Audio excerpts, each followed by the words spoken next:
Conhecida pelo calor de suas belas praias, Maceió é, sem dúvidas, o paraíso das águas. Mas de uns anos para cá, a cidade ainda vive os impactos da pior tragédia. O que começou há 5 anos atrás só piora, e os rastros são cada vez mais visíveis. Casas desocupadas, ruas vazias e um bairro fantasma. Diante de todo o cenário causado pela empresa mineradora Braskem, só restam as histórias dos moradores para contar. Um deles é o Alex Marcondes. Ele era morador do Pinheiro há 29 anos. Para ele, o que sobrou foram as lembranças. A gente sempre tem aquela lembrança de brincar muito na rua. Eu tinha amigos de brincar na rua, na região. Eu fazia também exercícios e caminhadas lá no CEPA com a minha família. E sempre estudei na região também. Estudei em escolas ali na região e todos os lugares que eu passei, que eu estudei, que eu vivenciei, hoje em dia eles não estão mais habitados, todos eles estão abandonados. O bairro era muito familiar pra gente, a gente tinha assim, sabia as horas que podia sair, as horas que podia chegar, não tinha medo em questão de segurança, então era uma coisa assim que a gente era muito familiarizado com tudo. Quem também tem boas recordações é Dona Maria José. Ela morou no bairro de Bebedouro por mais de 50 anos. E tudo o que restou foram histórias para contar. A minha vizinhança, o bairro, tá entendendo? Que na rua que eu morava a gente era uma família. Todo mundo era unido um com o outro. E hoje a gente encontra assim quando vai no centro, quando vai no shopping, quando vai no mercado. É quando a gente encontra as pessoas que a gente convivia no mesmo bairro. Os bairros atingidos eram próximos, mas a sensação de perda era a mesma. Porque eu via minha família chorando, mas era mais chorando porque ia se separar. Meus netos, meus filhos, tudo próximo de mim, tá entendendo? E hoje vai vir um no canto, vai vir outro em outro, vai vir outro em outro e pronto. Aí eu tenho grandes recordações das minhas amizades, né? Que tudo era ali. De 2018 até aqui, muita coisa passou. 5 bairros, 14 mil casas atingidas e pouco mais de 55 mil pessoas evacuadas. 55 mil histórias deixaram de existir, mas ficaram para sempre guardadas aqui. Os laços que uniam as pessoas nos bairros afetados atingiu até mesmo a fé. A igreja Paróquia de Santo Antônio, localizada em Bebedouro, precisou ser realocada. Para o padre da paróquia, a perda vai além do lado material. Do ponto de vista emocional e até espiritual. Porque nós estamos tocando não apenas em relações físicas, né? Casas ao lado de casas, mas estamos tratando de pessoas, de relacionamentos, de afetos, de amizades, né?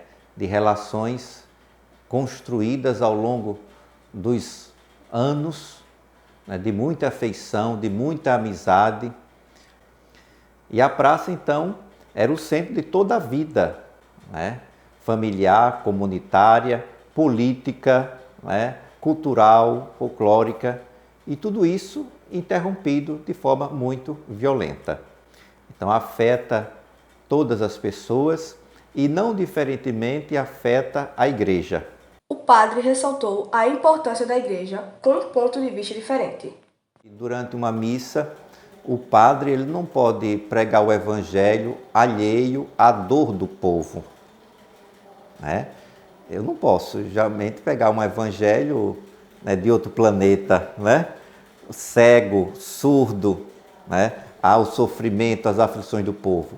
O padre deve ter uma consciência muito grande que o evangelho proclamado, ele deve falar para aquelas pessoas, né, que estão ali diante dele e com as suas aflições, com seus dramas. E que o evangelho deve dar uma resposta. Porque quem vai à missa, por exemplo, vai à missa buscando o quê? Uma palavra de conforto, uma palavra de luz para o seu caminhar. Então o padre ele deve estar muito atento a isso. Entende como é que a gente chega? Então quando o padre fala, ele fala respondendo às perguntas do povo. Por que isso, meu Deus? Por que estamos passando por isso? Para onde nós vamos? O que será da minha vida a partir de hoje? Então, essas perguntas, o padre tem que ter consciência. E na hora de pregar, ele tem que responder essas perguntas.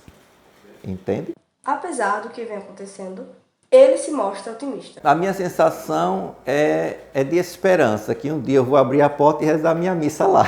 Mas a minha esperança é que um dia eu vou abrir a porta e rezar a missa lá, pronto, e acabou, a vida que segue, né?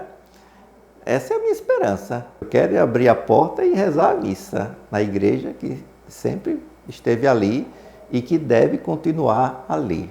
Apesar dos projetos humanos, desses projetos de poder, né, de ganância, né, a fé deve permanecer. No último dia 12, mais um protesto dos moradores aconteceu. Desta vez, eles fecharam as vias de acesso a Braskem, tanto do lado do bairro do Bom Parto, quanto da via de acesso de Bebedouro. O Biratã é morador e ainda não foi indenizado. Tampouco conseguiu sair. E assim, como os demais moradores, ele tem apenas uma exigência. E, inclusivamente, ele nos indenizar daqui, porque assim, até então se torna inviável você continuar morando aqui. Então vamos concluir o que eles pararam na metade ali no Frechal de baixo e Frechal de cima, e até um pouco da Marquês de Abrantes, entendeu? Por meio de nota, a Defesa Civil monitora as áreas afetadas pelo processo de afundamento do solo, por meio de equipamentos e por visitas que acontecem periodicamente.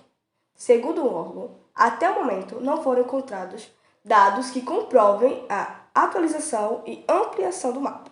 A Defesa Civil continua à disposição para ouvir a população e esclarecer possíveis dúvidas.